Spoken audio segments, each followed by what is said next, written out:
Uh, Good morning, everyone. Thanks for being here, and I welcome everyone joining online for day 2 of the People's Commission into the Housing Crisis. Session 5 is about income support and housing justice, and we will hear from people on income support payments, those who have been on waiting lists for social housing, and those living in temporary accommodation.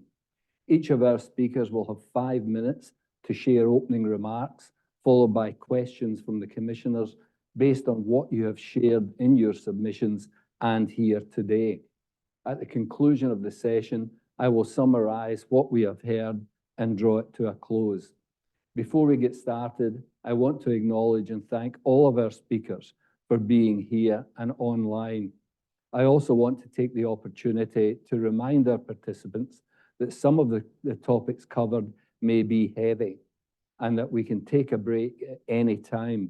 If you need to, stop, step out of the room, or turn off the camera. Please feel free to do so. Now, we'll do this first.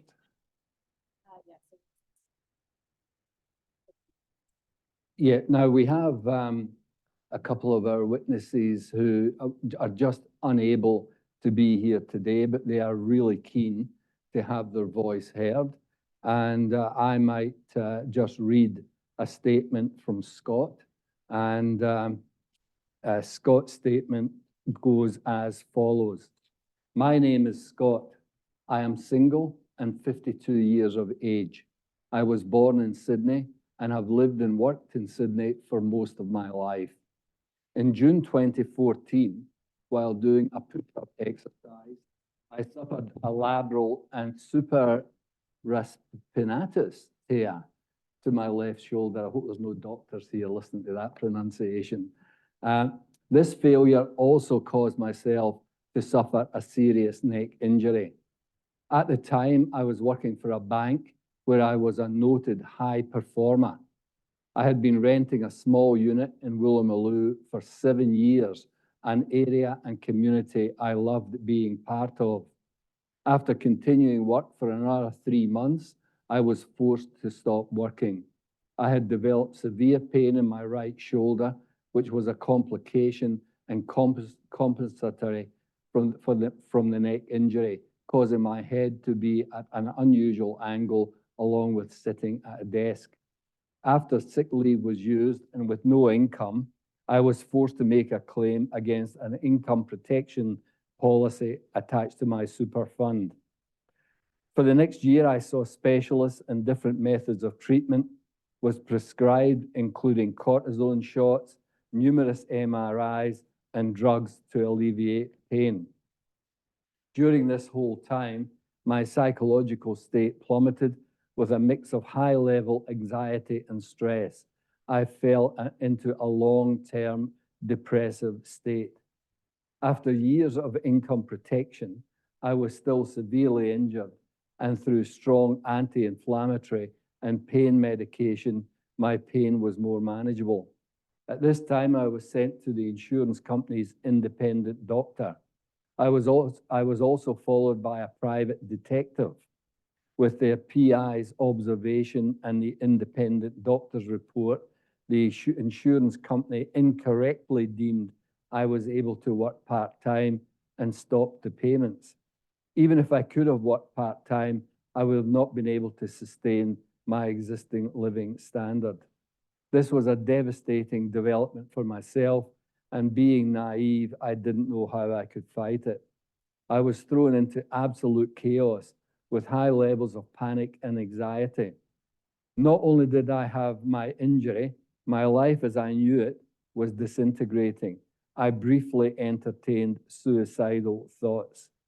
After applying for Centrelink and discovering the inadequacy of the benefit amount, I was forced to find alternative, very cheap accommodation quickly. I could no longer pay my rent. I was not able to claim disability and was forced onto JobSeeker. With rental assistance, JobSeeker was $726 a fortnight. All that I could find that was cheap enough was boarding houses. I looked at 5, decided on one in the southern suburbs of Sydney. Frankly, they were all dismal. On the day I moved out of Woolloomooloo, I had to leave my washing machine, couch, table, golf clubs, queen bed, and barbecue out on the street. It was horrible moving into the boarding house, a total living nightmare. There were people just out of prison and alcoholics. There was one man dying of cancer, another man who had a mental breakdown. In the first couple of years, there were lots of threats of violence and vile actions. One person regularly defecated in the shower. Another guy got so drunk he lost his bowels and spread feces all over the floor and wall of the common area. People's washing was taken off the line and thrown in the bin.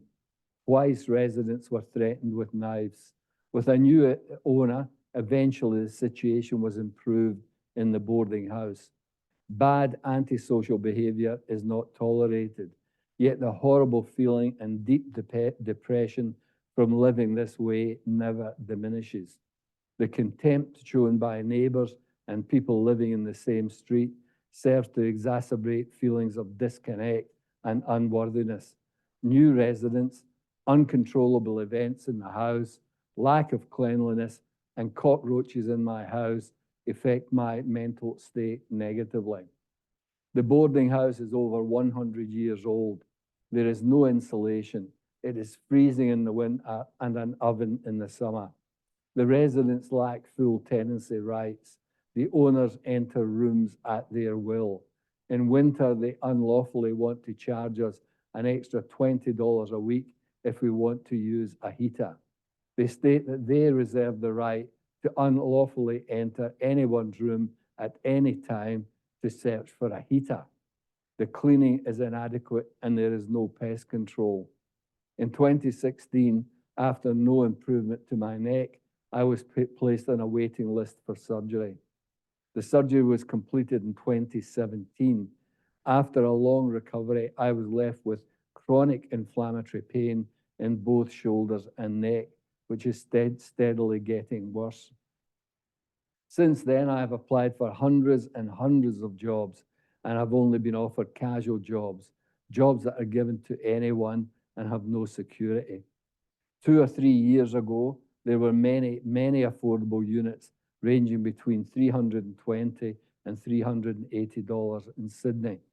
I thought all I had to do was find a good job and I could get my own place again, which is something very important to me on so many levels. Working and having a place of my own to be part of a community again. Now, with any job I get, I know I am going to be completely priced out of the rental market in the city I love. If I reach a point where I can't work, the waiting list for public housing is out of control, with single men treated the worst. The neglectful policies by governments past and present, which has led to a massive shortfall in public housing, is horrifying. I won't be able to move out of the boarding house any soon, and that is just plain wrong. It is an indictment on the long-term failed or non-existing housing policies of government, both at a state and federal level, a failure being repeated across the Western world, leaving misery in its wake. Having your own safe and secure place is fundamental to human existence and self-worth. I used to love being born an Australian and living in the lucky country. It feels like there is nothing lucky about it now. Thank you for your time today. This is not just a story about me. It is a story that has been repeated over and over again. It is for those who have experienced life-changing injury and illness and never had a voice. Very good for Scott, yeah. So I think we might move to another statement. Nicole, thanks. Thank you, Doug. And before I do move into this statement, let me just acknowledge the power of Scott's words. And Scott, I thank you very much for taking the time and the care to articulate that story that operated both on a personal level. It was very, very moving, as well as explaining how sadly common and shared your story is, in your own words, an illustration of absolutely systemic failure and an indictment on our housing system, as you've so articulately described. So we now move to this submission by Emily, and also I will read it as Doug has done. So Emily writes to us, I'm an accountant and also a job seeker payment recipient, currently living in a private rental in a regional city in New South Wales. The following testimony is from both my personal experiences as well as my professional observations. I have chronic fatigue syndrome and fibromyalgia, which seriously impacts my ability to work and carry out self-care. The NDIS have refused to provide me with any support, despite the fact that last year I was substantially bedridden for over 6 months, unable to bathe more than once a week, or sometimes even to feed myself. The impact of insecure housing has a massively disproportionate effect on people like me. It usually takes me 6 months or more to recover from the health impacts each time I move. This is in addition to all the usual financial and other stresses. There is no public housing, nor any realistic prospect of ever getting it. The projected public housing wait times published on government websites are utter lies. I was told by the Housing Department back in 2017 that there was a 20-year waiting list for public housing in my area at that time, and the housing problem is so much worse now. Nevertheless, I did start an application for public housing a while ago, but abandoned it due to the barriers to obtaining the required medical evidence to prove why I needed a ground floor property without steps. Both financial and health-related barriers due to the poor state of health I was in at the time, rendering me virtually housebound. The application lapsed because I did not complete it in the allotted time. I made the decision not to reapply, as this was not an investment of my time and very limited energy that is ever likely to bear fruit. Despite the recent investments in public housing by the federal and state governments, only about 1 in every 5 or 6 people currently on the public housing list is likely to get housing over the next decade. To date, the grossly inadequate responses of governments at all levels in Australia to the housing crisis is indicative that they do not grasp the magnitude and urgency of the situation at all, or they just don't care about the impacts on the people at the coalface, or both. It's not good enough. The increases in rents are being driven by a critical shortage in the supply of housing stock in both the public and private housing sectors. The responses to this crisis must therefore be multifaceted. People on very low incomes, such as Centrelink, benefit greatly from the protection that is provided via rent capping in the public housing system, which ensures that they are somewhat insulated from the effects of extreme rent increases experienced by the private sector, which are now leaving people such as myself without the financial means to pay for other living expenses, such as utilities and food. There has been disinvestment and underinvestment in public housing countrywide for decades. What is now required to remedy this is a massive and immediate short-term investment in new public housing construction, not funding to be rolled out over the next decade. We need housing now. The housing supply in the private rental market can also be immediately increased simply by prohibiting the use of residential zoned properties as full-time Airbnbs and restricting such full-time short-term rental usage to properties with a commercial zoning. Airbnbs have bled an enormous amount of residential stock from the mainstream rental market in recent years, and this needs to be stopped. Motel-like operations such as Airbnb need to be restricted to properties within an appropriate zoning and made to comply with health and other such regulations. The issuance of fines by police, council and other rangers to homeless people for parking or camping on private or public lands needs to be prohibited. Homeless people are already under enough financial and psychological stress without adding to it unnecessarily and cruelly. The oppression of people on very low incomes and those in circumstances of destitution must stop. The removal of all state and local council planning barriers to the use of tiny houses and temporary residency in sheds would allow a large number of people currently either homeless or in housing stress to provide their own short to medium term housing solutions at no additional cost to the government. Currently, in New South Wales, you cannot reside in a shed.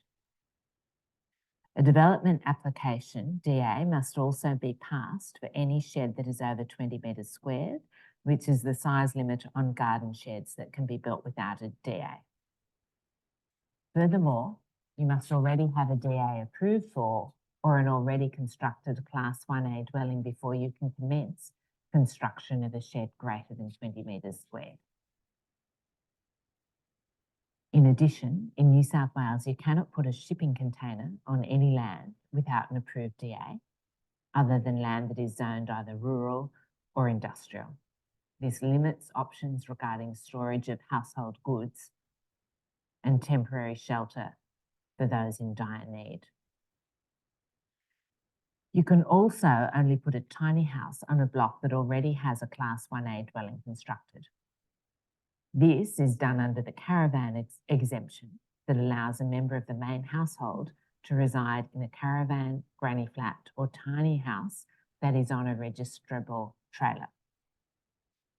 The New South Wales government is now trying to get this exemption removed, which would require anyone wishing to use a tiny house to lodge a development application with the council at extra cost and with every likelihood that the application will be refused. The state government's logic for this is that tiny houses connected to services such as sewer put additional stress on the council's infrastructure. I refute these allegations for the following reasons. One, not all tiny houses and caravans require connection to the sewer. Some have cassette toilets that are emptied at dump points. Two, does the government think that these people are not currently using the toilets somewhere already, that they are crossing their legs and holding on until they get their very own Class 1A dwelling? Three, failing to provide appropriate sewerage and other infrastructure for people suffering housing distress will only lead to an increase in defecation and urination in public places, causing a major public health hazard that costs vast amounts of money to clean up every year, just like in San Francisco. Do we really think this is preferable to paying for a few extra sewer mains? This ludicrous idea of restricting tiny homes development is totally at odds with the state government's other policies of encouraging higher density infill housing. I also suggest that the resistance to tiny houses is based on anxiety about aesthetics by people who already have a roof over their head, food in their bellies, and make great sport out of harassing people who don't, cutting off all their options. In respect of this, I make the following comment. The Great Depression lasted from late 1929 to 1941, with the worst part of it during the early 1930s. The high unemployment resulted in people being unable to maintain the costs of their accommodation, be it either rent or mortgage payments. During that time, 14 families resided on the farm owned by my ex-husband's parents in shanties they constructed themselves out of flattened kerosene tins. By the outbreak of the Second World War in 1939, every one of them had moved on to greener pastures, and there was no sign remaining that any of them had ever been there. All that was left was the main homestead and a properly constructed manager's cottage. In well under a decade, they all moved into better accommodation when it became available to them and their means allowed. The temporary housing did not become permanent for any of those families. The moral of this story is that if you just leave people alone to solve problems themselves, often they will. But councils and state governments seem determined to prevent this.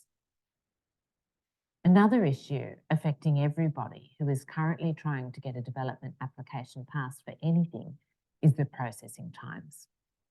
DAs frequently take up to 12 months or more for councils to process. This is causing unacceptable delays in new housing construction, often without valid reason. To resolve this, I propose that the state governments, 1, introduce a maximum processing time for development applications of 30 days in total. 2, impose heavy financial penalties in councils that fail to meet the above service standard. And 3, install an administrator in any council that is a repeat offender for failing to meet DA processing time service standards. Finally, something needs to be done to address the irresponsible lending practices of banks. Lending money for the purpose of purchasing residential investment properties or a second home should be prohibited.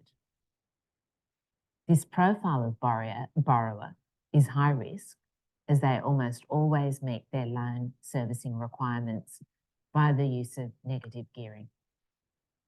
They are contributing greatly to the churning effect, a cycle whereby people buy investment properties, experience cash flow difficulties, and then sell the properties again or have them sold by the mortgagee.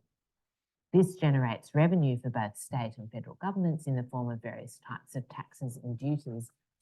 However, the tenants are almost always evicted in this process, and the property is also removed from the rental market until the issues are resolved and a new buyer comes along. This is exacerbating the instability of rental accommodation, as well as artificially causing inflationary pressures in housing prices, further locking out lower income people from entering the property market as owner-occupiers. Negatively geared rental properties are not an investment, they are a liability and a high-risk one. This is the real elephant in the room.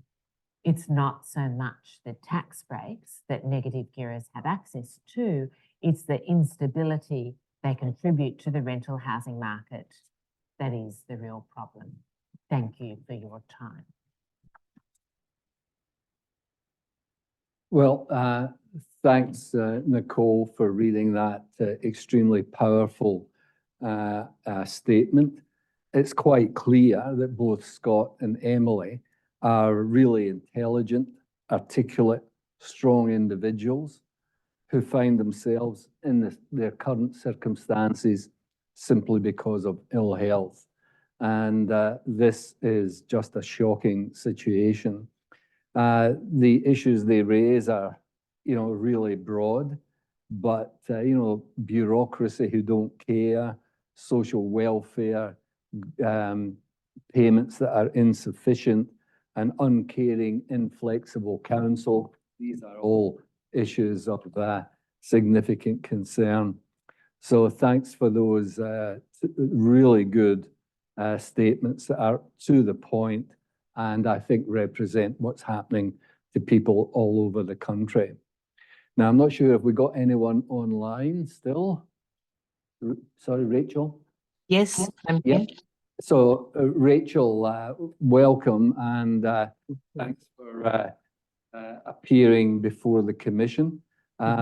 If you would like to outline the issues that are affecting you and any other issues that you want to raise. Thanks, Rachel. Thank you very much. And also thank you for giving us the opportunity to have our voices heard. This is a very important part of the work that I do in my advocacy, and we're grateful because I think it's really important to have our experience humanised. I prefer to appear in person, but it feels more authentic to me to do that. But today I must use a pseudonym to protect my safety due to family court proceedings. My name is Rachel. I'm a proud single mum living with a disability in a small regional town in New South Wales. I'm also a survivor of 14 years of domestic violence. As we know, the effects of the housing crisis are manifold, intersecting, and far-reaching. 4 years ago, I found myself in a position no one ever expects to face. I had to leave my home urgently with my daughter due to domestic violence. We were lucky to be able to go to my mother's house, but not everyone has this option. In a state of crisis, having also survived financial abuse, I began the dehumanising task of applying for government support payments. In the grip of endless phone calls and while trying to navigate an incredibly confusing array of services, we had another crisis yet to face. My mother also had to sell the family home due to financial strain. I spent every waking moment searching for an affordable property to rent. After 3.5 months of absolutely daily and nightly searching, I found a home I could just afford to rent. When we escaped from domestic violence, I was offered a program called Rent Choice Start Safely by Fax Housing, which is now DCJ. We were lucky to fit into the narrow limitations of this program of subsidised rent for the first 3 years. The trade-off is that your position on the public housing waiting list is paused while you are on the scheme. I have no idea why. Our 8-year waiting list it grew to 11 years. But I had to make this sacrifice in our immediate situation. I had no choice. After a few months, it became apparent why the unit was cheap. There is no insulation at all in the walls or ceiling. This is something I've experienced a lot in the lower end of the housing market. It is freezing. Every winter, it becomes infested with vermin in the walls and ceiling. The squeaking, breeding, and chewing the plasterboard. For months, this goes on until Strata finally agrees to send in pest control, despite my begging every few days. Meanwhile, my daughter and I are forced to seek alternative accommodation to get away from this deplorable situation while still paying full rent because we cannot afford to lose this place. There is no one to advocate for us, and property owners know that we are at their mercy. My daughter and I are traumatized by this experience that is worsening every year. Yet this is preferable to homelessness. I pay 51% of my income to keep this place. In my once stable community, the housing crisis has caused a sense of transience. I used to know everyone in my neighbourhood, but there's barely anyone left in my area that I know. In my lifetime, the small community I've grown up in has changed irreparably. In one generation, old miners' cottages, for example, that our parents bought for around $15,000 or $20,000, now sell for more than $1.5 million. The average housing price in my area is $1 million. My generation cannot afford to even buy a small unit in the area we've grown up in. Neighbourhoods are fractured as people accept defeat and move away. Affordable, secure housing is vital to support the recovery and mental health of victim survivors and others who have suffered hardship, and to build and maintain a sense of community. So what are the solutions to make housing more affordable and accessible? How can we give hope to those of us in seemingly hopeless situations? Some ideas that I have, apologies if they've already come up. Build, obviously, affordable and social housing. Why not repurpose unused buildings? There are plenty of empty buildings in Wollongong and the surrounding suburbs. Government must set limits on rental increases. Women like me living in fear daily that rental increases will go above what we can afford. We have no other options. It is impossible in the housing crisis to feel any sense of security or safety. The government should invite property investors to join a program where a percentage of the dwellings they own are rent controlled to accommodate those in need and create housing for the disadvantaged. There's a scheme in Marrickville at the moment called Nightingale Housing, which supports social connection, housing equity, and environmental sustainability. And they give priority to single women over the age of 55, single mothers, people with disability, and people otherwise disadvantaged. Why not roll out these schemes everywhere? Instigate long-term rentals so mothers can feel secure in a 5 or 10-year lease. Make it safe for renters to report issues with the property. Reinstate the rental tribunal to advocate for renters. Reward landlords who look after their tenants and keep rents at reasonable rates. Maybe if we give them some positive encouragement, they might look after us.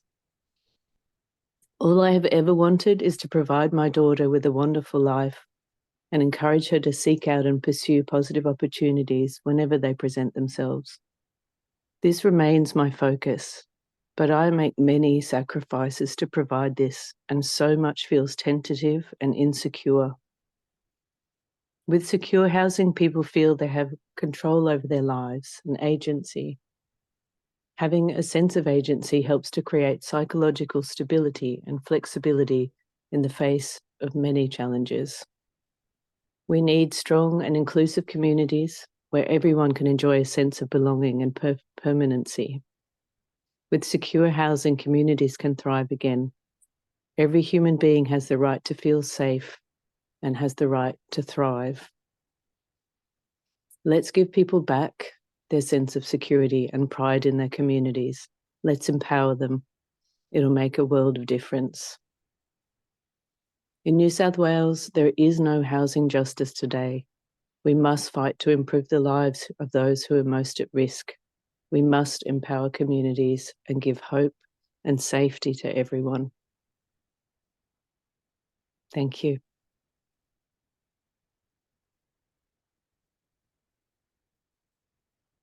Well, thanks very much for that. Another extremely powerful contribution. Do we have anyone else online? So if that's the case, then I'll hand over and to Nicole and some questions. Thanks, Doug and Rachel. Thank you so much for your powerful testimony. It's both moving but also very detailed. And because you are the only witness that we have available to ask questions of this morning, I'm going to apologise in advance if I'm peppering you with questions and remind you once more that tell us to stop or bat me away at any point that you'd rather we take a pause or draw things to a close. But I have to say that the evidence that you're able to give us is extremely helpful in allowing us to understand and reflect back, the impacts that the system is having on people in your circumstances, but also your great wisdom and expertise and experience in terms of what potential solutions might be and the specifics of where the existing support that you're able to get might be failing. Mm. And that's where I actually was, sorry, Rachel. Oh, I'd say, yeah, I'm happy to help. I also want to acknowledge that that I hear Scott and Nicole. I think it is. Emily. Sorry, Emily. Yes. It is difficult to talk about these things, you know, and I have found this last week or two leading up to this quite challenging as I started to do a bit more research into really just how dire things are. But it's I suppose, my personality to try to remain positive. And, you know, as a feminist, I feel it's hugely important for me to show my daughter that we can make it in the world despite the many, many challenges. So I'm happy to answer any questions that you have. Thank you. Well, with that, Rachel, let's go back to the start of your submission, because I believe, and correct me if I'm wrong, that we understand that you access the escaping violence payment. And this payment, you know, certainly in the media, as I understand it, is being framed by the government as a key response to women's safety. So we're keen to understand what your experience was with that, whether there were any unexpected sort of issues with accessing the payment, but also, you know, if you can link it in relation to trying to leave an unsafe relationship and finding housing. Certainly, yes. When I left 4 years ago, there either wasn't the EVP, if I can just call it that, or I wasn't told about it. It is also sort of, it's like another legal process altogether, because you need to divulge your story as detailed as possible. And that's something I didn't really have time to even address in my talk, is that it's absolutely re-traumatizing to have to revisit in excruciating detail what you've lived through. It's only now, sort of, you know, over 4 years later, that I've been able to apply for that payment. The recovery process does not have a time limit, but a lot of the supports from the day you leave, you have about 12 months to have access to those. So, for example, counselling through victim services, you can contact women's centres and so on, but everyone only has a limited capacity to be able to help, and you're pretty much on your own after that 12 months. If you think about where you might be mentally and emotionally, financially in that first 12 months as well, you're living in absolute crisis. Your life has just fallen apart. If you have children, you're just desperately trying to find somewhere to settle, to show them that everything's okay, you know, and you try to be positive, but it's very hard to live that way. And then, you know, I would drop my daughter at preschool and then get on the phone for 6 hours non-stop. No time to stop and have lunch, because I needed to seek support, so that when she came home from preschool, I could be present with her and healthy. So yes, I was able to receive the EVP. It arrived in my bank about 2 months ago. And can I also say to that effect, as I understand the scheme, you're offered between $1,500 and $5,000. So whoever it is that looks at these, reads the details of your story, it's up to them to decide how much money you'll get. It's got nothing to do with the situation you're currently living in.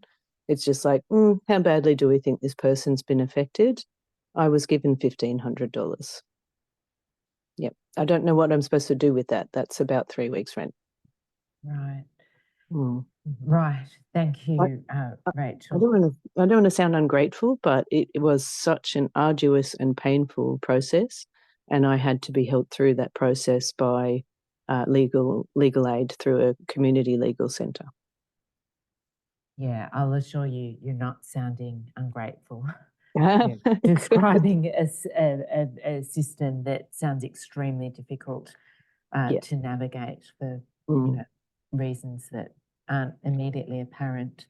Mm. Can we move on to Commonwealth rent assistance? Mm. I'm sorry, I can't recall. Have you been able to receive Commonwealth rent assistance? Yes, so Centrelink gets $95 a week assistance, and it was a little less when I accessed that. So I knew when I was leaving that, to be honest, it's a pittance. It was not really going to help with the rent. And if I could connect that to the Rent Choice Start Safely program, one of the major limitations of that program was I had to find a property that was $350 a week rent. Now, in my area, $750 a week is the average price. And there are very, very few properties available. This is why it was basically a 24-hour-a-day search. So my rent has since gone up, so I would no longer be eligible for that program anyway. So you're ineligible for Commonwealth rent assistance because the rent is too high to receive it. Am I understanding you correctly? Oh, sorry, they're two separate programs. So the rent assistance from Centrelink, I am eligible for that still, yes. So that sort of helps a little tiny bit, yes. Right. So even despite receiving Commonwealth rent assistance, you are still paying 51% of your income. Yes. on Oh, yeah. Rent. Easily, yeah. Right. And I didn't know that. I didn't look into that until I started researching this process because I was afraid to. So that has actually been quite tough to discover that. Right. It's disheartening, to say the least. I can imagine. Mm. On reading your written submission, I thought it was extremely powerful, the story that you told us about the vermin infestation of your Yes. property. But listening to you just now, it sounds as though that is an annual problem that recurs before the annual pest treatment. Could you just clarify that for a moment? Because I have to say, it sounds unbelievable. I know, and honestly, when I talk about it, I can't believe it myself.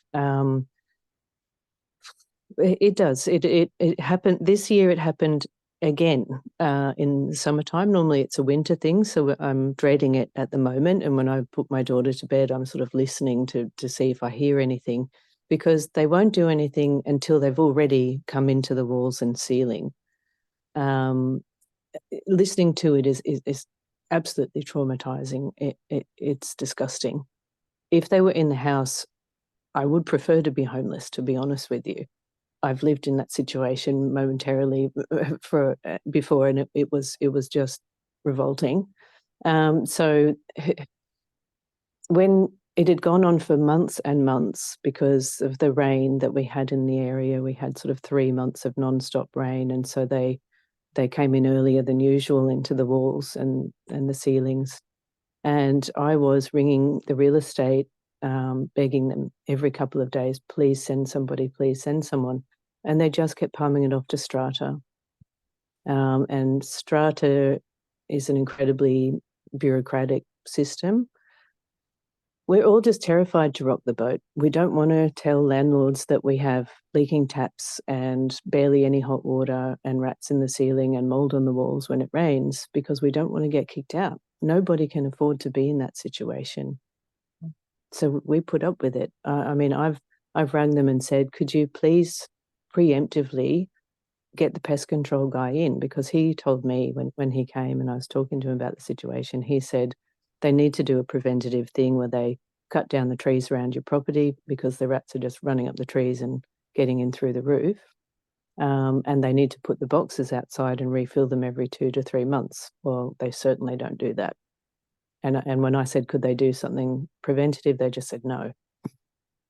So, Rachel, it sounds like you're an extraordinarily articulate advocate yourself for your own rental rights. I'm wondering whether, any tenants support, or advice service has been able to elevate your issue, perhaps through the inquiry through the rental tribunal. The Well, and when I looked into that out of desperation as well, I mean, it still comes with the fear that that will then get back to them and they will say, oh, that's a difficult tenant. Let's leave her in there a couple more months and then kick her out. Yeah. So, as I say, we're really scared to bring anything up in the first place, but obviously this is an unlivable situation. Sorry, no, that's fine. I just wanted to have that's that on the record that Yeah. even though you're aware of your rights as a tenant, correct me if I'm misstating what you've said, but even though you're aware of and have articulated those rights, taking it up further through perhaps the tribunal would, you're concerned, result in you potentially losing your tenants. Absolutely. Yep, absolutely. It definitely has that potential. So when I looked into the tribunal, it appears to me that it's dissolved. There, I couldn't find any information about the rental tribunal, and you're sort of directed towards fair trading. So after navigating their website, I finally found a number to call. And I called the number not realising it was my local legal community centre. And to be honest, that was a roadblock for me because I'm being dragged through family court. I couldn't bring myself to take on yet another legal matter because that's what it would have meant. It would have meant me once again telling every traumatizing detail of our situation to seek, legal support. And I just couldn't have two legal things going on at the same time. It's incredibly emotionally and psychologically wearing.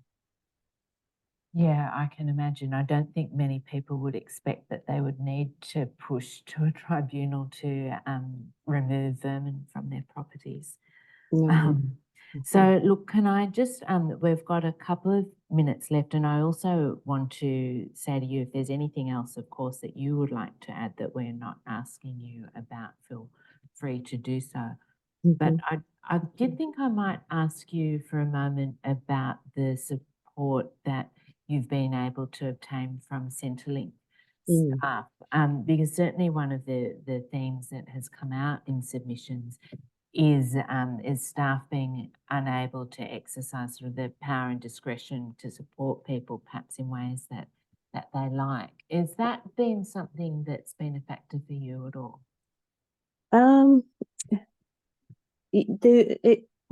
They've become, I suppose, a faceless organisation. Any time you actually turn up to the desk to ask a question, you inevitably just referred off to some other service.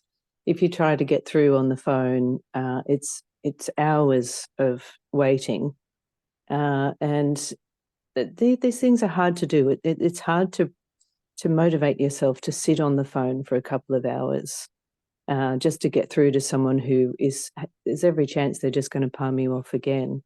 If I can use an example of trying to access my mum trying to get a carer allowance, which is a very small amount of money to try to support me with my disability. So the house is freezing cold, as I mentioned, and I have Raynaud's syndrome, which means that my fingers are very stiff and so on with the cold. It doesn't sound like much, but it makes living very difficult. So at the moment, I'm wearing a scarf and dressing gown and beanie and gloves just to be able to sit in my freezing cold home to do this today. So my mum has applied for this payment 3 times, gone in person, done it over the phone and online and so on. Nothing has been successful. So this is over a 3-year period. We've been trying to access this very small payment to try to help with my situation. And the forms have gone missing or something over and over again. And I can tell you that is a regular occurrence with Centrelink. I have to take photographs of everything to prove that things have been submitted. It's incredibly insufficient. Okay. Thank you, Rachel. And I also noted, which I can't recall whether this was in your written submission, so I'm just going to state it again because I'd like it to be part of our record, and that is you've referred to how the poor insulation of your home, which is extremely cold, actually exacerbates your particular health condition. Yes. Which I think is really important to note.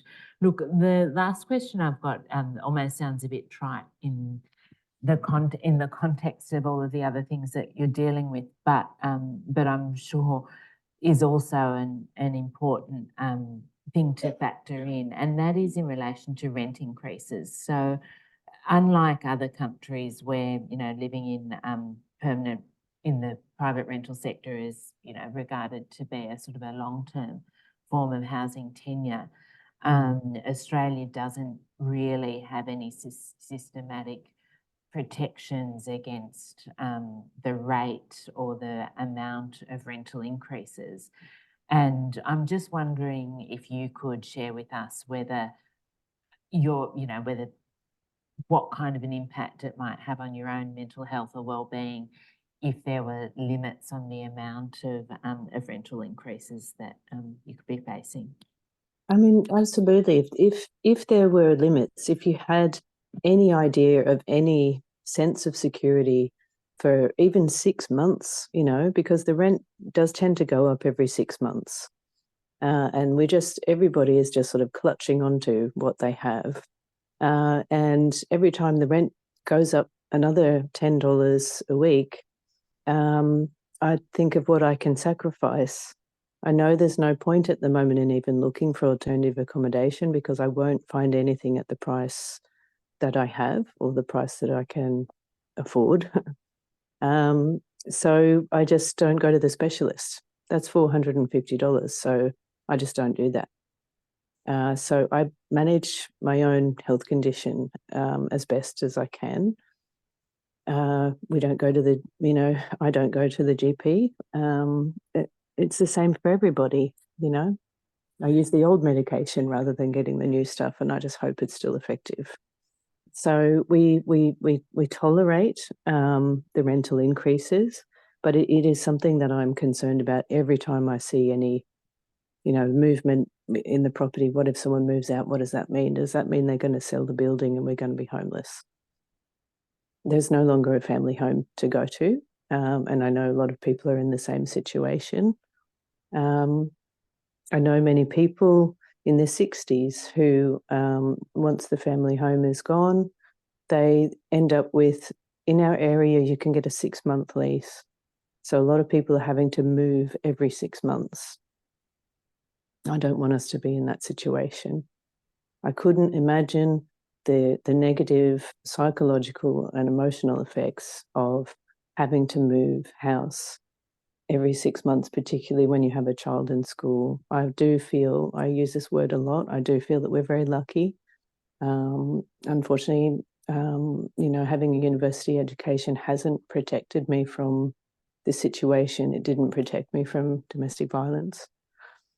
So I just do the best that I can every day to live the best quality life that I can in these extenuating circumstances.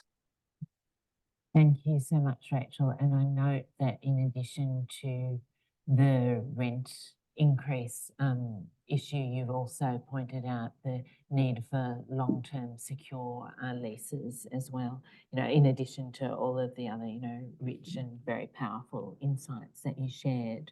Was there anything else that you'd like to add?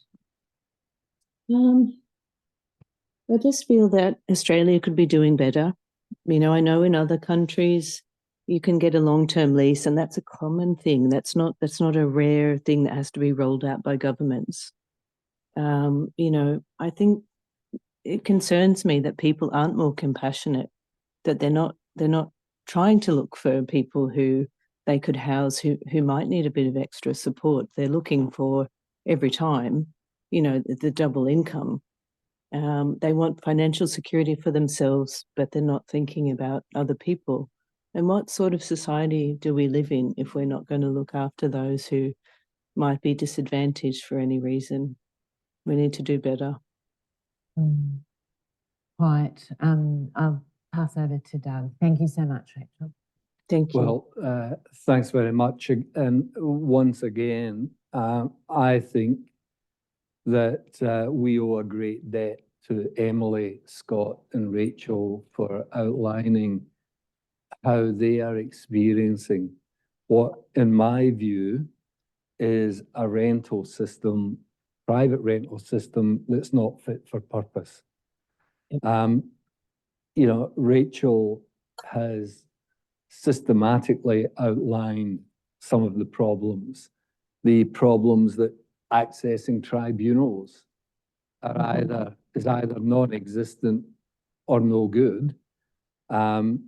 Long-term rentals are unavailable.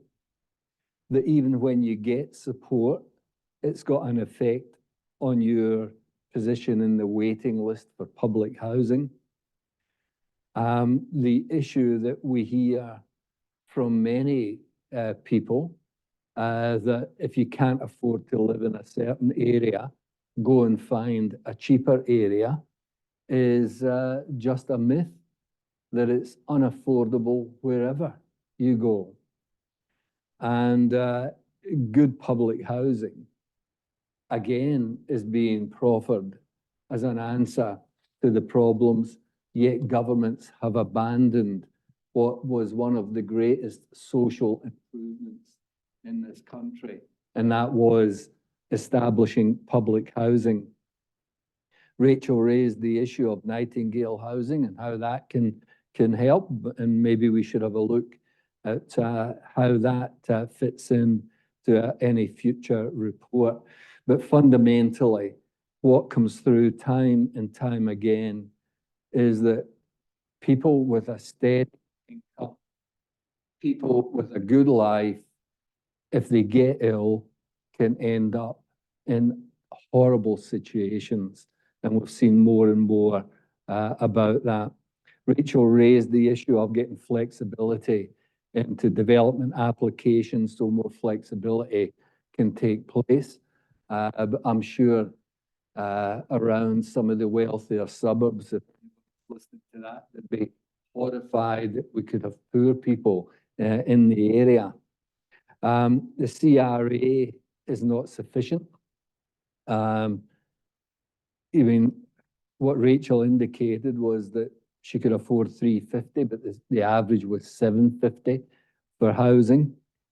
That healthcare, this is a really important issue in my view, that people are sacrificing their health to afford to pay the rent, and that Australia could do better.